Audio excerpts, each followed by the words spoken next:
கருத்துக்கள் ஊரும் உள்ளம் எங்கள் உள்ளம், எங்கள் வாழ்வும் எங்கள் வளமும் மங்காத தமிழென்று சங்கே உள்ளது. எங்கள் பகைவர் எங்கோ மறைந்தார், இங்குள்ள தமிழர்கள் ஒன்றாதல் கண்டே. திங்களோடும் தமிழோடும் செல்லும் வரி தன்னோடும் விண்ணோடும் குடுக்களோடும் மங்குடல் இவற்றோடும் பிறந்த தமிழுடன் பிறந்தோம் நாங்கள். ஆண்மை சிங்கத்தின் கூட்டம் என்று சிறியோருக்கு ஞாபகம் செய் முழங்கு சங்கே. சங்கு முழங்கிட பழமைக்கு பழமையாய் புதுமைக்கு புதுமையாய் என்றும் கண்ணி தமிழாய் இருக்கும் என் தமிழ் அன்னைக்கும் தூய நட்சத்திரத்தில் பலதரப்பட்ட குரூப்ஸ் அண்ட் மூமெண்ட்ஸ்கள் இருந்தாலும் ஐகாஃப் தனக்கென தனி அடையாளத்தை பதித்திருக்கிறது. இணையவழியாகட்டும் அல்லது நேரடி நிகழ்வாகட்டும் மாணவர்களுக்கு அறிவுபூர்வமான ஆக்கப்பூர்வமான நிகழ்வுகளை நடத்தி கொண்டிருக்கிறது. அந்த வகையிலே இந்த மாபெரும் பட்டிமண்டபத்தை ஏற்பாடு செய்த ஐகாஃப் நிறுவனத்திற்கும் ஒரு சிறந்த தலைவனால் தான் ஒரு சிறந்த குழுவினை வழிநடத்த முடியும். அந்த வகையிலே இந்த தூய நெஞ்சத்தில் ஐகாஃபை வழிநடத்தி கொண்டிருக்கக்கூடிய மதிப்பிற்குரிய பேராசிரியர் ஜூலியன் ஐயா அவர்களுக்கும், ஐகாஃபில் தன்னை ஒரு உறுப்பினராக இணைந்து செயலாற்றிக் கொண்டிருக்கக்கூடிய ஒட்டுமொத்த ஐகாஃப் மாணவ மாணவிகளுக்கும், தமிழின் பெருமையையும் அதன் கலாச்சாரத்தையும் அதன் உண்மையின் கல்வெட்டுகள் மூலம் ஆராய்ந்து இந்த தமிழ் உலகிற்கு பறைசாற்றிக் கொண்டிருக்கக்கூடிய தமிழ் துறை பேராசிரியர் முனைவர் பிரபு ஐயா அவர்களுக்கும், சிறந்த முறையிலே தனது கருத்துக்களை ஆணித்தனமாக நிலைநாட்டி அமர்ந்து கொண்டிருக்கக்கூடிய சக பேச்சாளர் பெருமக்களுக்கும், அத்துணை தமிழ் சான்றோர்களுக்கும், தமிழின் அணியின் வயதில் சிறிய இயற்பியல் துறையை சொற்கணை செல்வகுமார் இனிய வணக்கங்களை தெரிவித்துக் கொள்கின்றேன். முதலில் இந்த நிகழ்விற்கு ஒரு சிறப்பு பேச்சாளராக அழைத்து அகமகிழ்ந்து அழகு பார்த்துக் கொண்டிருக்கக்கூடிய ஜூலியன் ஐயா அவர்களுக்கு மனமார்ந்த நன்றிகளை தெரிவித்துக் கொள்கின்றேன். அது மட்டுமல்லாது நான் ஒரு ஆக சிறந்த ஆளுமையாக எண்ணக்கூடிய ஒரு மாமனிதர், எளிமை பாராட்டக்கூடியவர், அத்துணை மாணவர்களிடத்திலும் எளிமை பாராட்டக்கூடியவர், இயல்பாக ஒரு நண்பனை போல சக மாணவனை போல உரையாடக்கூடிய அத்தகைய மாமனிதர் தலைமையேற்று நடத்தக்கூடிய இந்த பட்டிமண்டபத்தில் ஒரு சிறப்பு பேச்சாளராக பேசுகின்றேன் என்பதில் பெருமகிழ்ச்சி அடைகின்றேன். நன்றி ஐயா அவர்களுக்கும். தலைப்பினை பார்க்கும் பாருங்கள். இந்த சமூக ஊடகங்களை நாம் பயன்படுத்துகின்றோமா அல்லது சமூக ஊடகங்கள் நம்மை பயன்படுத்துகின்றதா என்ற தலைப்பு நமக்கு கொடுக்கப்பட்டிருக்கின்றது. சமூக ஊடகங்களை நாம் பயன்படுத்துகின்றோம் அல்லது அது நம்மை பயன்படுத்துகின்றது. முதலில் இதனை பேசுவதற்கு எனக்கு என்ன தகுதி இருக்கின்றது என்பதை நான் எனக்குள்ளே கேட்டேன். நீங்கள் சமூக ஊடகங்கள் என்று சொல்லப்படக்கூடிய WhatsApp, Facebook, Twitter, messenger, Instagram, share, YouTube இன்னும் என்ன இருக்கின்றதோ அத்தனையிலும் எனக்கும் கணக்கானது இருக்கின்றது. ஐயா எனக்கும் இருக்கிறது ஐயா.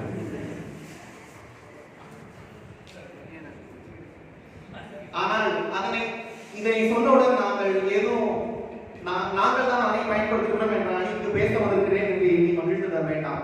அதில் இருக்கக்கூடிய நன்மையும் தீமையும் ஆராய்ந்து நான் அதனை பயன்படுத்திக் கொண்டிருந்த நிலை மாறி என்று அது என்னை பயன்படுத்த ஆரம்பித்தது என்று நினைத்தேனோ அடுத்த நொடி அத்தனை கணக்கிலிருந்து வெளியேறி இன்று நான் என்னுடைய பார்வையை வேறு திசையை நோக்கி பயணித்துக் கொண்டிருக்கின்றேன். இந்த வகையிலே இந்த தகுதிகளை கொண்டு நான் பேசலாம் என்று எண்ணுகின்றேன். உண்மையிலேயே சிறந்த பேச்சாளர்களாக பேசியிருக்கின்றார்கள். சிறப்பு பேச்சாளராக என்ன பேசுவது என்று தெரியவில்லை. ஒட்டுமொத்த கருத்துக்களையும் ரத்ன சுருக்கமாக சொல்லி முடிக்கலாம் என்று எண்ணுகின்றேன். நடுவர்கள் உண்மையிலேயே பொழுதுபோக்குகளாக கண்டுபிடிக்கப்பட்டதுதான் இந்த சமூக ஊடகங்கள்.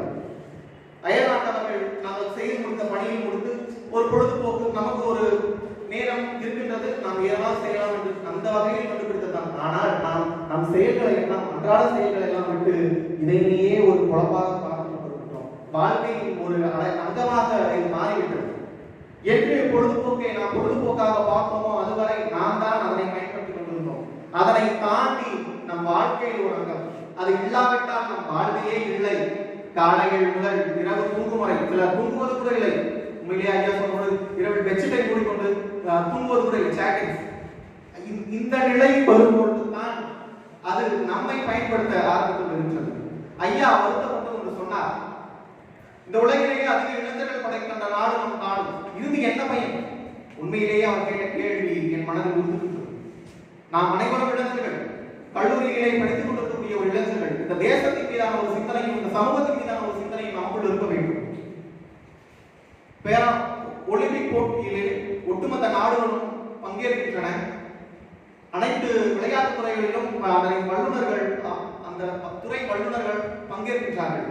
இந்திய தேசத்தை சார்ந்த அத்துணை பேரும் போகிறார்கள். ஆனால் நாம் பெற்ற பதக்கங்கள் மிகவும் சொற்பமானது. ஒற்றை பதக்கத்தை பெற்றுவிட்டோம் என்று நாடு முழுவதும் கொண்டாடுகின்றோம். ஆனால் வெளிநாட்டவர்கள் பல பல பதக்கங்களை பெற்று இடம் தெரியாமல் கடந்து கொண்டிருக்கின்றார்கள்.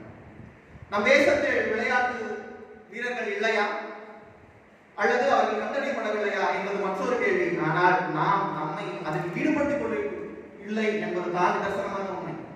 நான் ஒரு மொபைல் என் கையில் இருக்கின்றது, பப்ஜி விளையாடிக் கொண்டிருக்கின்றேன், நான் என் நண்பர்களுடன் ஒரு குழுவாக இருக்கின்றேன், அதுவே போதும் என்று எண்ணக்கூடிய அந்த மனப்பான்மை நம்முள் இருக்கும் வரை நம் தேசத்தின் மீதான சிந்தனையோ அல்லது நம் சமூகத்தின் மீதான ஒரு சிந்தனையோ நம் மாணவர்களிடத்தில் இந்த இளைஞர்களிடத்தில் இருக்க முடியாது. நாம் பெருமைக்கு வேண்டும் என்றால் சொல்லிக் கொண்டே இருக்கின்றான் தேசத்தில் அதிக இளைஞர்கள் இருக்கிறார்கள் இருந்து கொண்டுதான் இருப்பார்கள். ஆனால் ஒட்டுமொத்த இளைஞர்களும் தேசத்தின் மீதான பார்வையும் சமூகத்தின் மீதான பார்வையும் என்று அவர்கள் மாற்றுகின்றார்களோ அன்று நாம் பெருமையாக சொல்லுவோம், நம் இந்த உலகத்திலே அதிக இளைஞர்கள் படை கொண்ட நாடு நம் நாடு. இந்த கொரோனா பெருந்தொற்று காலத்திலும் நாங்கள் இணையவழி வகுப்புகள் பயன்படுத்துகின்றோம், பள்ளி சார்ந்த இதை பயன்படுத்துகின்றோம் என்று அன்பு சகோதரிகள் அருமையாக பேசினார்கள். ஆனால் ஒரு புள்ளிவிவரம் சொல்லுகின்றது, இந்த கொரோனா காலகட்டத்தில் தான் புதிய வாடிக்கையாளர்கள் அதிகமாக லாகின் செய்திருக்கிறார்கள் என்று. வாட்ஸ்அப் ஆகட்டும், பேஸ்புக் ஆகட்டும், ட்விட்டர் ஆகட்டும், புதிய புதிய என்னவென்றே தெரியாதவர்கள் கூட அது என்ன இருக்கின்றது என்று தெரிந்து கொள்வதற்காக அதில் பயன்படுத்தினால் தவறில்லை. ஆனால் அதை ஒரு பொழுதுபோக்காக நம் வாழ்வில் ஒரு பங்காக மாற்றிக் கொடுக்க அந்த நிலை போகும் பொழுது அது தவறாக மாறிவிடுகின்றது. அது மட்டுமல்லாது நம் தேசத்தின் இளைஞர்களிடமே 10-6 பேர் மொபைல் போனுக்கு அடிக்ட் ஆகி இருக்கின்றார்கள். அவர்கள் இயல்பாகவே இந்த சமூகத்தினோடு ஒன்றி இருக்க விரும்புவதில்லை. எனக்கு ஒரு மொபைல் இருந்தால் போதும், நான் தனியாக இருந்தால் போதும். நடுவரவர்களே, நாம் பூமி என்னும் ஒரு உலகில் இருக்கின்றோம், உண்மைதானே? ஆனால் பூமியில் இருக்கக்கூடிய ஒவ்வொரு மனிதரும் ஒரு அலைபேசியின் ஒவ்வொரு உலகில் மூழ்கி தனித்தனியே இருக்கின்றார்கள். எங்கே இருக்கின்றது நம் ஒற்றுமை? இதன் விளைவாகத்தான் படிப்பில் நாட்டம் இல்லை, உடல்நலம் அவர்களுக்கு குறைவாக இருக்கின்றது, அழுத்தம் ஏற்படுகிறது. நான் கேட்கின்றேன், இன்றைய இளைய சமுதாயத்துக்கு என்னகையா ஸ்ட்ரெஸ் உங்களுக்கு? மன அழுத்தம். ஒரு என்டர்டைன்மெண்ட்டுக்காக நான் போகிறேன், என்ன சாதித்து விட்டீர்கள் உங்களுக்கு என்டர்டைன்மெண்ட்டை ஆடி அந்த அலைபேசியை நாடி நீங்கள் பார்ப்பதற்கு? நம் பெற்றோர்கள் எவ்வளவு கஷ்டப்படுகிறார்கள் என்பதை சிந்தித்து பாருங்கள். உங்கள் கஷ்டம், கல்லூரிக்கு வந்து படித்துவிட்டு போகின்ற உங்கள் கஷ்டம் கஷ்டமாகவே தெரியாது. இதன் விளைவாகத்தான் படிப்பு நாட்டம் இல்லாமல் சமூகத்தின் மீது வெறுப்பு அவனுக்கு ஏற்படுகின்றது. தனித்து இருக்கின்றான். இயல்பாகவே அவன் நண்பர்களுடன் பேசவே தயங்குகின்றான். படித்து முடித்தவுடன் வேலை கிடைக்கவில்லை, இந்த சமூகம் எனக்கு பிடிக்கவில்லை, என்ன கொடுத்தது, என்ன படிப்பு படித்தேன் என்று கேட்கின்றீர்களே. நீங்கள் படிக்கும் காலத்தில் உங்கள் அறிவை எவ்வளவு மேம்படுத்திக் கொண்டீர்கள்? அலைபேசியில் மட்டும்தான் உங்கள் அன்றாட வாழ்க்கை இருந்தது. அதனையும் தாண்டி நீங்கள் சமூகத்தின் மீதான அக்கறையை நீங்கள் என்று பாராட்டுகிறீர்களோ அன்று நீங்களும் வளர்கள், இந்த சமூகம் தானாக வளரும். நடுவர் அவர்களே, உண்மையை காட்டிலும் பொய்கள் அதிகமாக இருக்கின்றன. நீங்கள் சொல்லுங்க உண்மை. இந்த காலத்துல காதலே டைம் பாஸ்க்காக தான் இருக்கிறது. இதுலயும் போலி காதல்கள் அதிகமா இருக்கிறது. இன்ஸ்டா ஐடியில ஆண் பெண்ணாகவும் பெண் ஆணாகவும் இருந்து ஒரு ஆணே ஆணுக்கு காதல் வளர்ச்சி எல்லாம் தாண்டி பெண்ணும் சேர்ந்து வாழக்கூடியதான் அதை இன்ஸ்டாகிராம் தான் தோரா வச்சு என்னமோ சொல்றாங்க, எத்தனையோ விஷயம் சொல்றாங்க. ஒரு பெண்ணும் இன்னொரு பெண்ணும் சேர்ந்து வாழக்கூடியத இன்னைக்கு வந்து ஒரு கலாச்சார இதாக மாத்துறாங்க. அவங்க சொன்னாங்க இல்லையா, கலாச்சாரத்துக்கு ஏற்ற மாதிரி சாப்பாடு மாற்றிடுவீங்க, அந்த மாதிரி எல்லாத்தையும் மாற்றிட வேண்டியதாங்க. நம்மளால இப்படியே பாருங்க. இந்த அவலநிலை இந்த அவலநிலை தான் இன்று நிகழ்ந்து கொண்டிருக்கிறது. சமூக ஊடகங்கள் முழுக்க தீமையானது மட்டும் என்று நான் சொல்ல முடியாது. நன்மைகளும் இருக்கின்றது. தீமை என்பது நாம் அதை எப்படி பயன்படுத்துகின்றோம் என்பதை அடிப்படையாக கொண்டுதான் அது தீமையா இல்லையா என்று எது நமக்கு தேவையோ அதனை மட்டும் நாம் பார்த்துக் கொண்டால் அது நன்மை, நமக்கு நன்மை, நம் வாழ்வுக்கு நன்மை, நம்மை மேம்படுத்திக் கொள்வதற்கான அது ஒரு கருவியாக இருக்கின்றது. ஆனால் அதையும் தாண்டி என் ஒட்டுமொத்த நேரத்தையும் இதற்காகவே செலவு செய்கின்றேன் என்றால் அது தீமை. அது என்னை பாதிக்கின்றது, என்னை சார்ந்தவர்களை பாதிக்கின்றது, என் சமூகத்தை பாதிக்கின்றது. இதனை போட்டுத்தான் இருக்கின்றது. தமிழ்நாட்டில் எங்கோ ஒரு மூலையில் சொன்ன மாதிரி நிறைய நீதிகள் உண்மையாக உடனுக்குடன் அந்த நீதி கிடைக்கின்றது. பேருந்திலிருந்து இருக்கப்பட்ட உடனடியாக அவருக்கு நீதி கிடைக்கப்பட்டது. அவர்கள் அப்படி சரியாக இருந்தால், ஒருவேளை நம்மிடத்தை சமூக ஊடகங்கள் எதுவும் இல்லாமல் இருந்திருந்தால் அவர்கள் நீதியாக மறுக்கப்படும். நாம் எத்தனையோ படங்கள் திரைப்படங்கள் நாம் பார்த்து கொண்டிருக்கிறோம். இந்த திரைப்படங்கள் எல்லாம் இன்றோ நடந்தது, ஆனால் இன்று நமக்கு பார்க்கும் பொழுது தண்ணீர் வருகின்றது. அந்த துயரங்கள் எங்கோ ஒரு காட்சிப்படுத்தப்பட்டால் மட்டுமே அத்துணை பேருக்கும் தெரியும், நியாயமானது உடனுக்குடன் கிடைக்கும். அந்த வகையிலே இந்த சமூக ஊடகங்கள் உண்மையிலேயே ஆக சிறந்த ஒரு கருவியாக இருக்கின்றது. நாம் எப்போது தேவையை தேடுகின்றோமோ அது நமக்கு பயனுள்ளதாக இருக்கும். தேவையை தாண்டி போகும் பொழுதுதான் சகோதரி அருமையாக சொன்னார், அளவு செஞ்சாலும் அது ஒப்புக் கொடுக்கின்றேன். நடுவர் அவர்களே, என் நண்பர் ஒருவன் அதிகமாக அலைபேசியை பயன்படுத்தி கொண்டிருக்கான். சும்மா Facebook, வாட்ஸ்அப், ட்விட்டர் பார்த்துட்டே இருக்கான். நீ ஏன்டா பாக்குறேன், எதுக்குடா இதுல என்ன பயன்றான்? டேய், நான் 2 GB ஜியோ ரீசார்ஜ் பண்ணிருக்கேன், அதை காலி பண்ணணும். 2 GB காலி பண்ணணும். என்னங்க நியாயம்? 2 GB காலி பண்ணணும் என்பதற்காக நீங்கள் செயல்படுவீர்கள். உண்மையிலேயே நீங்கள் கட்டணும். நான் ரீசார்ஜ் பண்ணிட்டேங்க, ஒரு 200 ரூபாய் ரீசார்ஜ் பண்ணாங்க, 200 ரூபாய்க்கு தகுந்த மாதிரி நான் பயன்படுத்தணும்னு நினைக்கிறீங்களே. ஆனா நான் கேட்டேன், டேய், உனக்கான நேரம் கிட்டத்தட்ட ஒரு 4 மணி நேரம் முதல் 5 மணி நேரம் நீ அந்த செலவழிக்கின்றாயே, அந்த நேரத்தை நீ எப்படி ஈடுகட்டுவாய் என்று.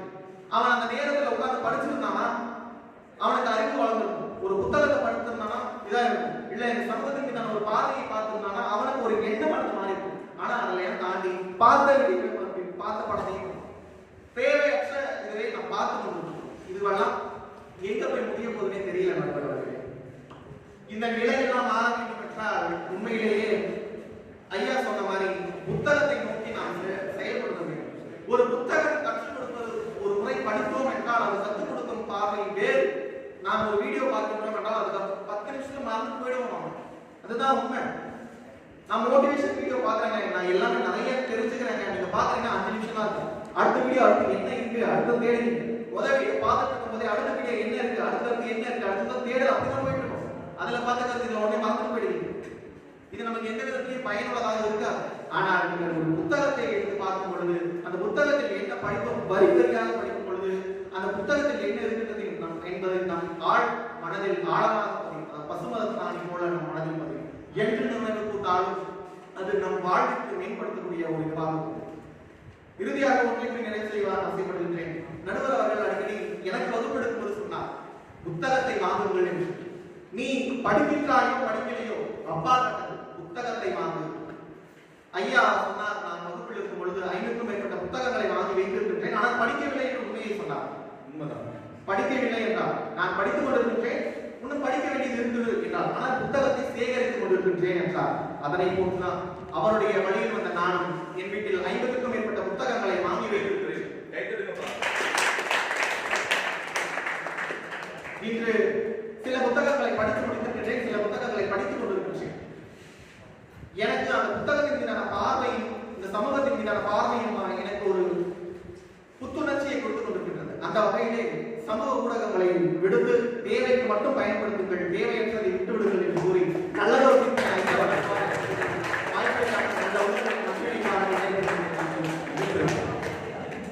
செல்வகுமார் பத்தி சொல்லியே ஆகணும். நம்ம வீரமாமுனிவர்